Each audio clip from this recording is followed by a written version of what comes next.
कहानी पसंद आए तो वीडियो को लाइक और चैनल को सब्सक्राइब जरूर करें। रात अति जवान थी। अपने बिस्तर पर लेटी निशा फोन पर समीर से प्यार भरी बातें कर रही थी। लेकिन समीर ने जैसे ही निशा से अगले दिन होटल में मिलने की बात कही तो उसके दिल की धड़कनें तेज हो गई। उसे समझ नहीं आ रहा था कि वो उसकी बात का हाँ में जवाब दे या ना में। समीर की बातों को सुनकर निशा ने अपने कांपते होठों से कहा, होटल? कौन सा hotel? Sameer, hotel blue diamond. Nisha, कुछ गड़बड़ तो नहीं हो जाएगी समीर? समीर, कैसी गड़बड़? निशा, किसी को पता तो नहीं लग जाएगा हमारे रिश्तों के बारे में? समीर, डर लग रहा है तो मिलना कैंसिल कर दें। निशा थोड़ी देर खामोश रही। उसने अपने बिस्तर के सामने रखे अपने पति पंकज की तस्वीर की ओर देखा, फिर कुछ सोचा और समीर से कहा, निशा, समीर जब प्यार किया तो डरना क्या? मैं आ रही हूँ तुमसे मिलने। अगले दिन निशा समीर से मिलने होटल ब्लू डायमंड पहुँच गई। उसने लाल रंग की साड़ी पहन रखी थी, होठों पर उसी रंग की मैचिंग लिपस्टिक, कानों में बड़े बड़े टॉक्स और खुले बालों में वो किसी अप्सरा के जैसी लग रही थी। उसने होटल के रिसेप्शन पर जाकर कहा, रूम नंबर 311। होटल के रिसेप्शन पर खड़ी रिसेप्शनिस्ट ने उसकी ओर मुस्कुरा कर देखा और कहा, रिसेप्शनिस्ट, 3rd फ्लोर, साइड से चौथा कमरा। निशा, मेरी बुकिंग है आज की। रिसेप्शनिस्ट, जी मैम, ये रही आपके कमरे की चाबी। ऊंचे सैंडल पहने खटखट करती हुई निशा रूम नंबर 311 में पहुंची। दरवाजा खोला और कमरे में प्रवेश कर गई। अभी उसे कमरे में आए 5 मिनट भी नहीं हुए थे कि तभी दरवाजे पर दस्तक हुई। दस्तक की आवाज से निशा के दिल की धड़कन फिर से बढ़ गई। उसने अंदर से ही पूछा, निशा, कौन है? कौन? दूसरी तरफ से आवाज आई, रूम सर्विस। निशा ने जैसे ही दरवाजा खोला उसके चेहरे पर मुस्कान आ गई। निशा, समीर तुम? समीर, नो निशा मैम, मैं तो रूम सर्विस वाला हूँ। ये कहते हुए वो कमरे के अंदर आ गए और निशा के पास घुटनों के बल बैठ गया और एक गुलाब का फूल उसे देते हुए कहा, समीर, मैम बताइए ये बंदा आपकी क्या खिदमत कर सकता है? निशा ने उसके हाथों से गुलाब लिया और कहा, निशा, बस ये बंदा मुझे ढेर सारा प्यार करे, ढेर सारा। ये कहकर वो समीर के गले लग गई। कुछ देर बाद वह सुध बुध भुलाकर एक दूसरे में खो गए। निशा शादीशुदा थी। पंकज से 3 साल पहले ही उसकी शादी हुई थी। लेकिन पंकज कारोबार में इतना उलझा रहता है कि उसे निशा की कोई फिक्र नहीं होती। 11 जनवरी को दोनों की शादी हुई थी। निशा बहुत अरमानों के साथ नए घर में आई थी। वहां पर उसके लिए सब कुछ था, लंबी गाड़ी, बड़ा घर, नौकर चाकर, लेकिन सिर्फ पंकज का प्यार नहीं था। पंकज, अरे निशा, मैंने कहा ना, अभी बहुत काम है यार। माल की सप्लाई बाकी है, कुछ नए ऑर्डर भी मिले हैं, उनके लिए रॉ मटेरियल का अरेंजमेंट भी करना है। सुनो ना, 2 महीने रुक जाओ ना, फिर हम चलेंगे हनीमून पर। निशा, कोई नहीं, वो आपने ही कहा था इसलिए मैंने याद दिलाया। वैसे भी काम तो काम है, वो तो करना ही है। लेकिन शादी के 3 साल हो गए, पंकज के वो 2 महीने आए ही नहीं। जब उसने वादा किया था कि वो हनीमून पर जाएंगे, निशा ने भी उससे कहना छोड़ दिया। उसे समझ आ गया था कि पंकज सिर्फ अपने कारोबार से प्यार करते हैं। रात के 12:30 बज गए। निशा, हर दिन यह इतनी देर से आते हैं।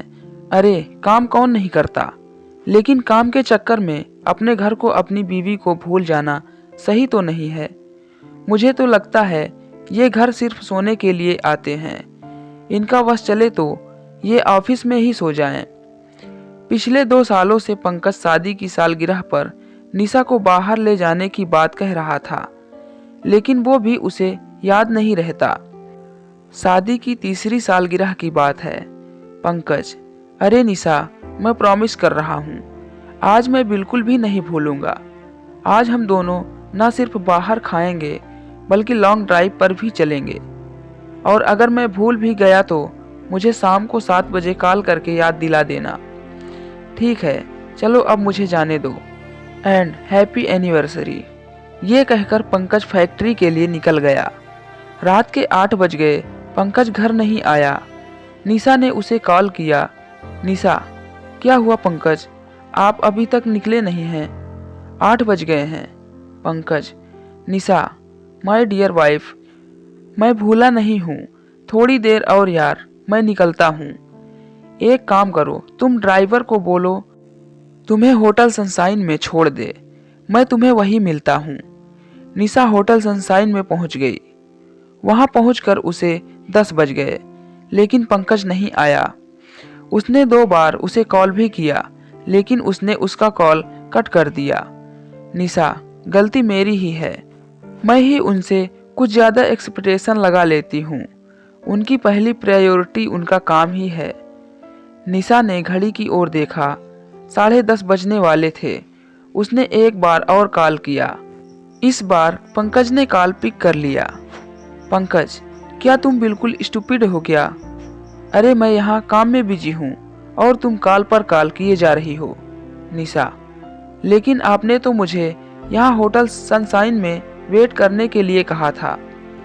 पंकज, हाँ हाँ कहा था, लेकिन काम भी तो है, उसे छोड़कर आ जाऊं? सुनो, एक काम करो, तुम डिनर कर लो, मेरा आना थोड़ा मुश्किल है।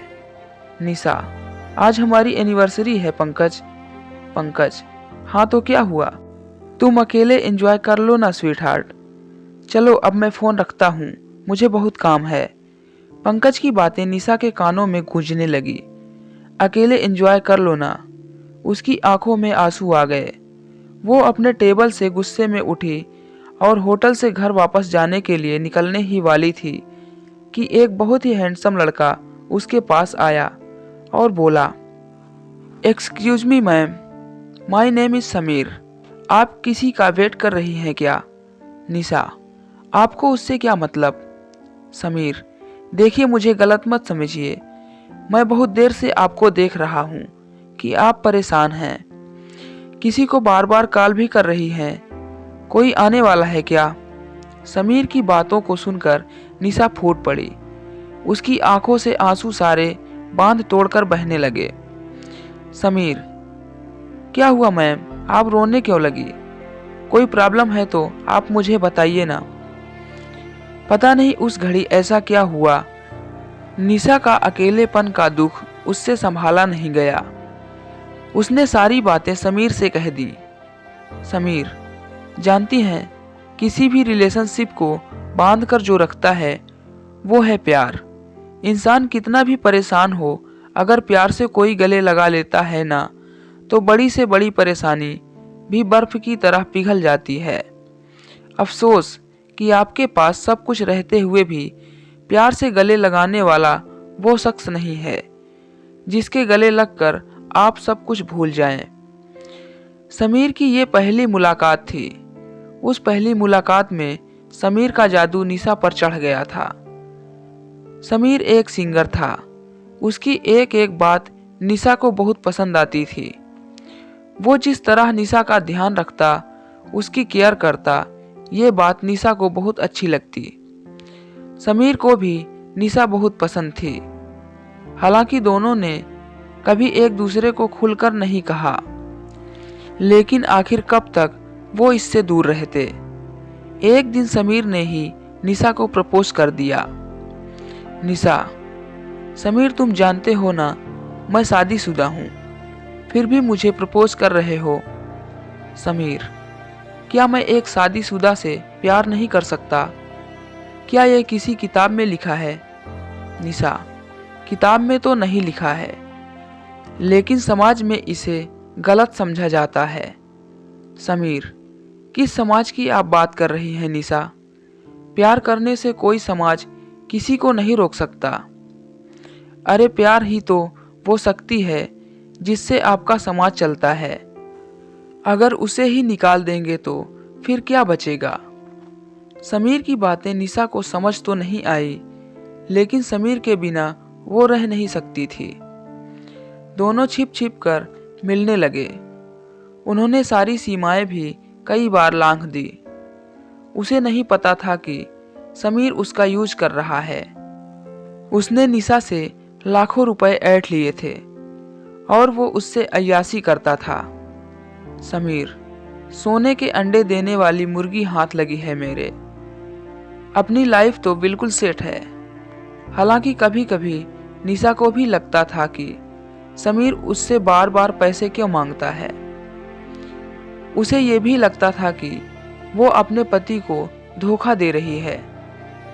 लेकिन उस रिश्ते में उसे अब घुटन सी होने लगी थी। इसलिए समीर का साथ उसे अच्छा लगता है। लेकिन आखिर समीर और निशा का रिश्ता कब तक छिपता? आखिरकार पंकज को अपने लोगों द्वारा समीर के बारे में पता लग गया। उसे ये भी पता लग गया कि समीर बहुत ही बदमाश किस्म का लड़का है। उसने शहर की और भी कुछ औरतों से ऐसे नाजायज संबंध बना रखे हैं। वो उनका पहले तो फायदा उठाता है और बाद में उन्हें ब्लैकमेल करता है। पंकज समीर की असलियत निशा को बताने वाला था। तभी एक दिन समीर ने 10 लाख निशा से मांगे। निशा, 10 लाख मेरे पास इतने रुपए नहीं है समीर, और मैं अपने पति से इतने पैसे मांगे तो उन्हें शक हो जाएगा। समीर, वो सब मैं नहीं जानता। नहीं, मुझे पैसे चाहिए। अगर तुमने पैसे नहीं दिए तो मैं तुम्हारे पति से पैसे मांग लूंगा। निशा, ये तुम क्या कह रहे हो? तुम तो मुझसे प्यार करते हो। समीर, मैं प्यार सिर्फ पैसों से करता हूँ। निशा, पैसों से? पैसे दो नहीं तो तुम्हारी इज्जत नीलाम कर दूंगा। निशा, नहीं समीर, तुम कुछ ऐसा मत करना। पंकज ने निशा और समीर की सारी बातें सुन ली। उसने उससे कहा, पंकज, वो बहुत बदमाश लड़का है निशा, बहुत बदमाश। निशा, कौन? किसकी बातें कर रहे हैं आप? पंकज, वही जो तुम्हारे फोन पर ब्लैकमेल कर रहा है। उसके बाद पंकज ने समीर की सारी असलियत निशा को बताई और उससे कहा, निशा, क्या कमी रखी मैंने तुम्हारे पास? महंगी से महंगी गाड़ी है, बड़ा बंगला है, नौकर चाकर की लाइन लगी रहती है तुम्हारे आगे पीछे। बोलो, इससे ज्यादा और क्या मैं दे सकता हूँ? निशा, प्यार ही नहीं दिया आपने मुझे कभी। 3 साल से अधिक हो गए हमारी शादी को, लेकिन आपके घर में मैं सिर्फ एक सामान की तरह हूँ। जो रहे या चाहे ना रहे, आपको कोई फर्क नहीं पड़ता। कभी आपने 2 मिनट बैठकर मुझसे कुछ पूछा? कभी प्यार से मुझे गले लगाया? कभी प्रेम से मेरी तरफ देखा नहीं? कभी नहीं। काम काम काम। आपके लिए काम ही सब कुछ है। मैं जानती हूँ कि मैंने गलती की है, लेकिन कसूरवार आप भी हैं। पहली बार पंकज को लगा कि उससे सही में बहुत बड़ी गलती हो गई। वो अपनी फैक्ट्री, अपने क्लाइंट्स और अपने काम में ही बिजी रह गया। उसे 2 मिनट की फुर्सत उस शख्स के लिए नहीं थी जिसे वो अग्नि के आगे 7 फेरे लगा कर लाया था। उसे तो लगता था कि पैसा ही सब कुछ है। वो सारी चीजें निशा को दे तो रहा था, लेकिन प्यार और अपना समय वो उसे दे ही नहीं पाया, जिसकी जरूरत उसे सबसे ज्यादा थी। पंकज, निशा, मैंने बहुत बड़ी गलती की है, लेकिन मैं इस गलती को सुधारना चाहता हूँ। प्लीज मुझसे दूर मत हो, मुझे माफ कर दो। मैं वादा करता हूँ कि मैं बिल्कुल बदल जाऊंगा। निशा, आप भी मुझे माफ कर दीजिए। मुझे नहीं पता था कि वो बदमाश मेरी घरेलू परेशानी की आड़ में मेरा फायदा उठा रहा है। आप इसी समय पुलिस को फोन करिए। मुझे उस बदमाश को सबक सिखाना है। निशा ने पंकज को माफ कर दिया। गलती दोनों तरफ से हुई थी। उन दोनों को एहसास था। उसके बाद पंकज बिल्कुल बदल गया। उसे प्यार और पत्नी दोनों की अहमियत समझ आ गई। आज की ये खास और मज़ेदार कहानी आपको कैसी लगी, नीचे कमेंट में ज़रूर बताएं।